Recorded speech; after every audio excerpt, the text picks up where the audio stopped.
तो सुखदेव जी बताते हैं कि एक बार शिवरात्रि का दिन था।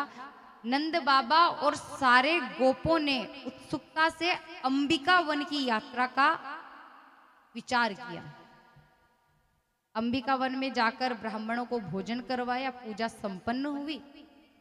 तो रात्रि में जब वो सो रहे थे तो सरस्वती तट पर एक अजगर रहता था जो बड़ा ही भूखा था। तो नंद जी को वो निवाला बनाने के लिए आगे आए। तो बाबा जोर जोर से ठाकुर जी को पुकारते हैं, हे बेटा मेरी रक्षा करो, हे कृष्ण बेटा देखो ये मुझे ले जाएगा। तब ठाकुर जी नंद बाबा की रक्षा के लिए दैत्य का उद्धार करते हैं। बोले कृष्ण कन्हैया लाल की जय हो। ये अजगर कौन था? तो वर्णन है कि सुदर्शन विद्याधर था जो बड़ा सुंदर था। उसका रूप जो था बड़ा सुंदर था। तो उसने एक बार अंगिरा गोत्र ऋषि को देखकर उनके कुरूप पर हंसी की तो ऋषि क्रोधित हुए और उन्होंने श्राप दे दिया कि तू भी कुरूप हो जा। तब उन्हें अजगर की योनि प्राप्त हुई। इसके बाद एक दिन श्याम सुंदर ठाकुर जी हमारे और बलराम जी गोपियों के साथ विहार कर रहे थे। तभी एक शंखचूड़ नाम का दैत्य आया जो गोपियों के बीच में रूप गोपी का धारण कर कर छिप गया। तब ठाकुर जी ने उसे पहचान लिया और गोपियों को वो उठाकर ले जा रहा था।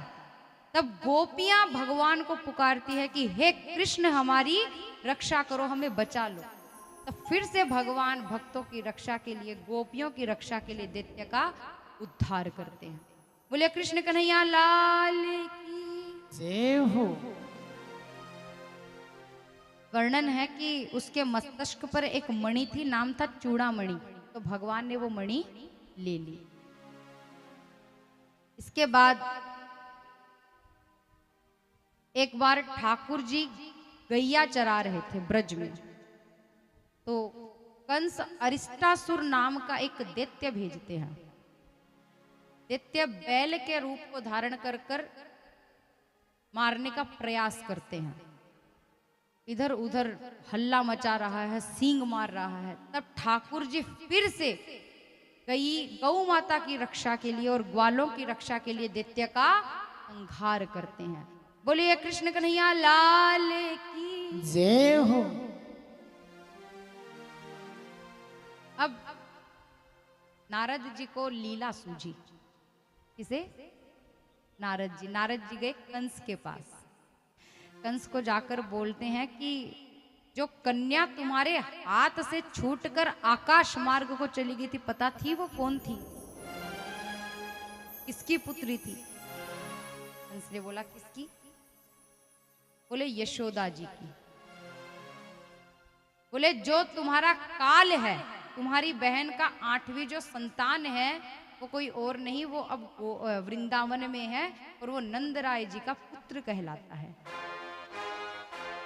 अब बोलो भैया बच लो, बच सको तो। अब कंस की तो नींदें उड़ गई। तब कंस केशी नामक दैत्य को भेजता है जो कृष्ण भगवान और बलराम जी को मारने आया। कहते हैं कि केशी घोड़े के रूप में आता है और जब वो चलता है तो ऐसा कंपन होता है पृथ्वी पर मानो भूकंप हो। पर भैया हमारे ठाकुर जी तो किसी के बस के हैं नहीं, तो भगवान ने उसका भी उद्धार किया। बोले कृष्ण कन्हैया लाल की जय हो। अब एक दिन व्योमासुर नामक दैत्य आता है। तो व्योमासुर का भी भगवान उद्धार करते हैं।